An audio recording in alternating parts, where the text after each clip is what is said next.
back before I was born. Then Julius Lowell brought the Girl Scout movement to America. Today, in honor of George and Lady Baden Cole, who have Girl Scouts all over the world, we are to think about what?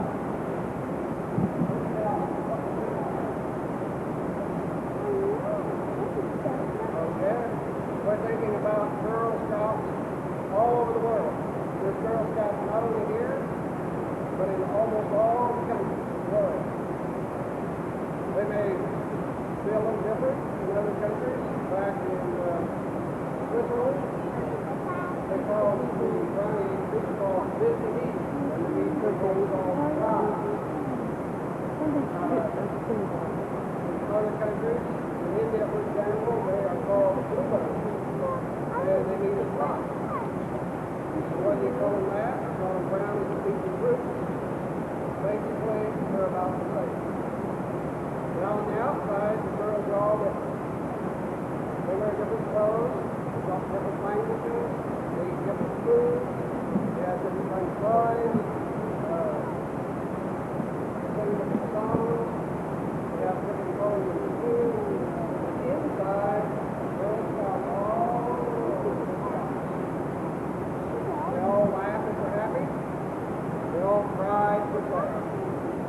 If somebody makes fun of them, but doesn't not quite what they think it ought to be, they all will hurt way down inside. Full of love. You know, sometimes Girl Scouts all over America even get the giggles. And your girls never do that, do you?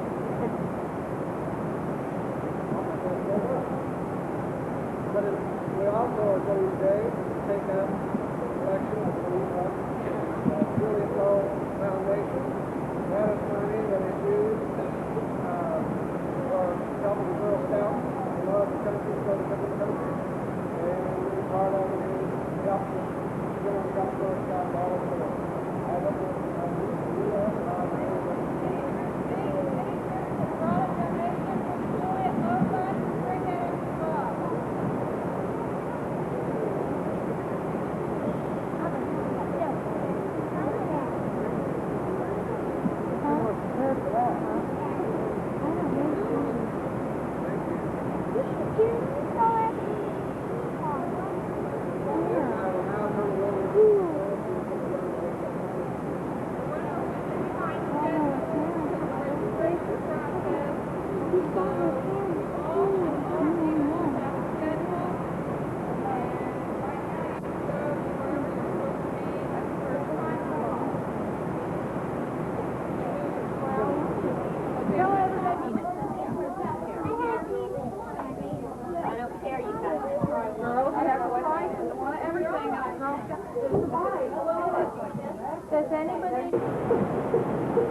Thank you.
I wanted you, that's all right. I wanted you to hear a little bit of Russian. What I've said is, I'm very glad to meet you. My name is Wayne Copenhaver, and I am an American, just like you, but I've been to the Soviet Union 6 different times. Just in the last 4 years, I've been going over there to visit with other Americans from Richmond area. And we have even taken with us some people that are as young as 8 years old and their parents. Two sisters who are 8 and 10 years old went with us. And then this last fall, we took some people who are in the 3rd, 4th, and 5th grade, and their parents got to go over. So who knows, maybe in the next couple 2 or 3 years, one of you might get to go with one of your parents to visit in the Soviet Union to meet some real Russian people and find out what it's like in their homes and in their schools. Because we have a sister city in the Soviet Union, and I'm going to show you a few slides in a minute about that, so you get to see some pictures of real Soviet people. But first, I want you to look around before we do this. People that are called Russians in the Soviet Union. But you know, only a little over half of the people in the Soviet Union are Russian. A lot of people who live there are not called Russians. They have other names for their nationality. But these are Russian people. You see there's a man driving a taxi over there, and there's a woman in a white hat. She's a baker at a bakery. And these men are on a boat, and the man's waving at you on the boat. There's the Russian Republic, Russian part of the Soviet Union, where, when they go to work, there's the parents, there's a couple up there by the baby on the top of the easel. So those people, if you saw them walking or down the street in your town, would you be able to guess that they were Russian? Do they look like your parents a little bit? No. Do they dress a little bit like your parents do sometimes? No? Boy, I see lots of women around Richmond that dress very much like that woman does, with a nice skirt and blouse and high heel shoes, and the man with his suit coat with no tie. Maybe when he plays in the movies, he's not all dressed up. I don't know if you'd be able to tell those people are Russians if they were walking down the street until they started talking to you, like I just talked to you a little ago, in their language. What you've got over here, see that big boat with all the characters on it? Those are all fairy tale characters from the Soviet Union. And on this other door, see right here, it's got pictures of children doing different things. That's the young pioneers. And the pioneers in the Soviet Union are children, all the girls. How many girls are 9 years old? Is anyone 9? A few of you are 9. As soon as you become 9 in the Soviet Union, most of the children join the young pioneers, and they do all kinds of activities. They do music, and they go hiking, they do farm projects, they go into the mechanic shop and learn something about mechanics and with carpenters and stuff like that. So they learn a lot of different things. And their motto is be prepared. Very much like the Girl Scout, isn't that your Girl Scout motto? Be prepared, the Boy Scout motto. That's their motto too, be prepared. And so there's some things that they do. There's pictures of churches in one of the cities of the Soviet Union, Vilnius. And up here, the children were welcoming the birds back in the springtime. There's a poem about that. The poem says, «Привет, привет нам, старушка, вынеси нам солнышко, наберешь ты новый дом, ждет тебя стою родном». It's a welcome song. It says, you're flying back from the south, and we're welcoming you to your new home. What do you think this one over here is about, where it's a picture of the earth? What do you think those words say down there? Can you see that? Would anyone like to guess about that? What do you think that says? What do you think? What about it? What do you think? What's seen it above the earth? Can you see it? What do you see?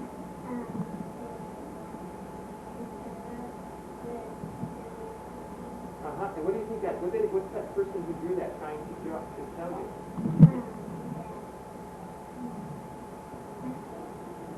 That what? Not about Christmas. So what does that look like when you've got a roof like that and the snow coming out?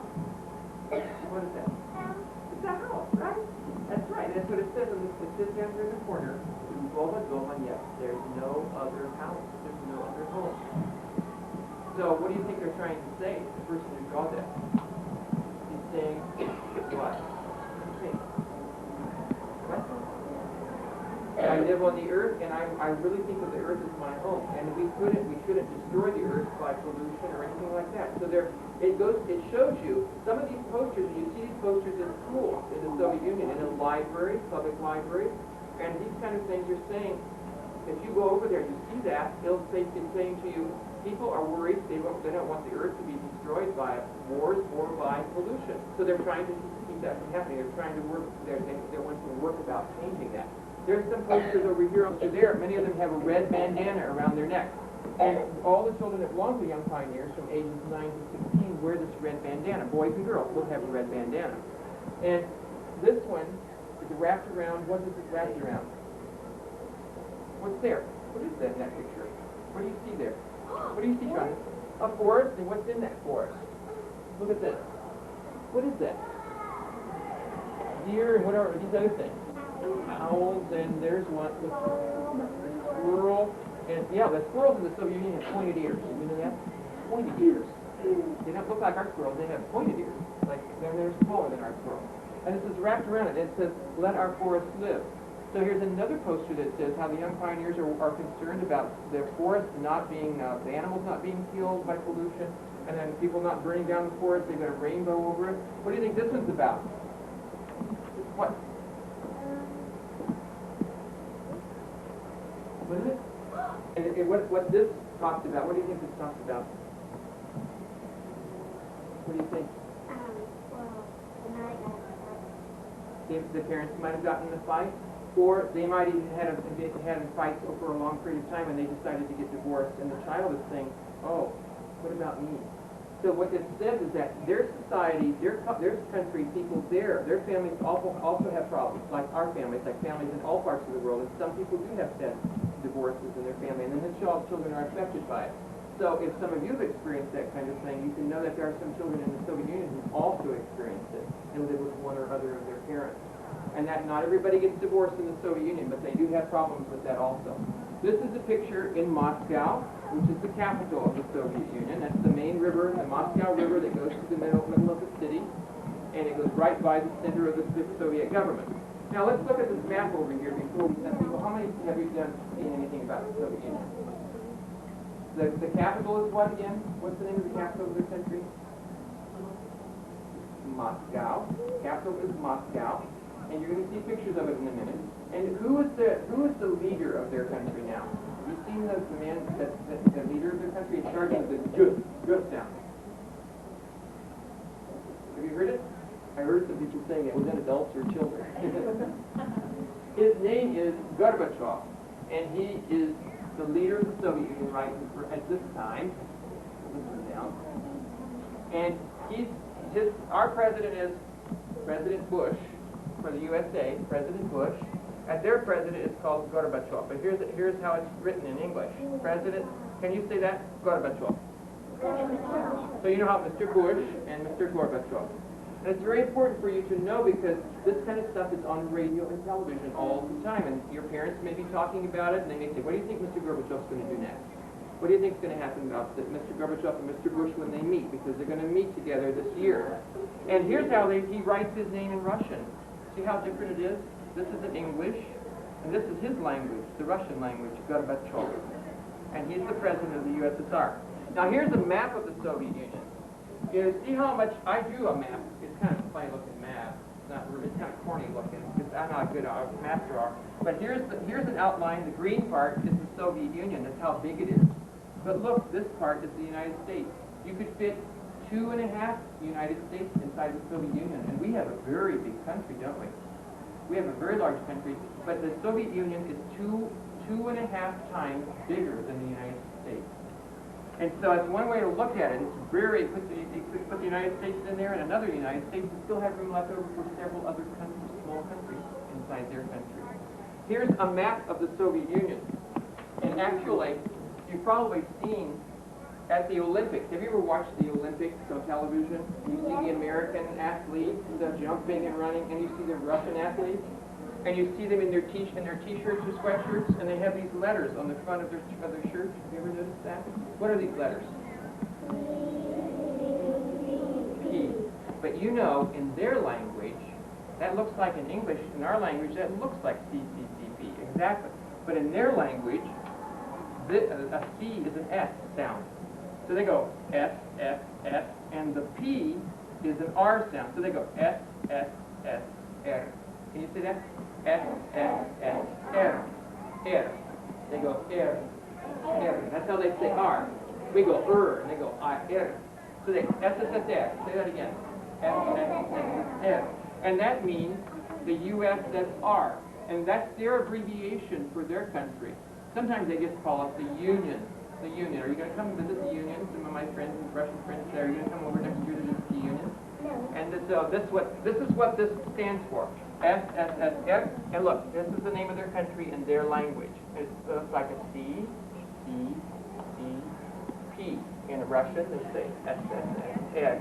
And this stands for Союз Советских Социалистических Республик, which is their great big long name for their country. So we have a big long name, the United States of America, and they have a big long name, the Union of Soviet Socialist Republics. And we have something very similar in our names. We call ourselves the United States, and they call themselves the Union. And these two words are related to each other. And what does it mean? If Rachel and Sarah and I are united, what does it mean when we're all united? We're together as one, right? And so we've done that with our states. And how many states do we have in America? How many do we have? We have 50 states.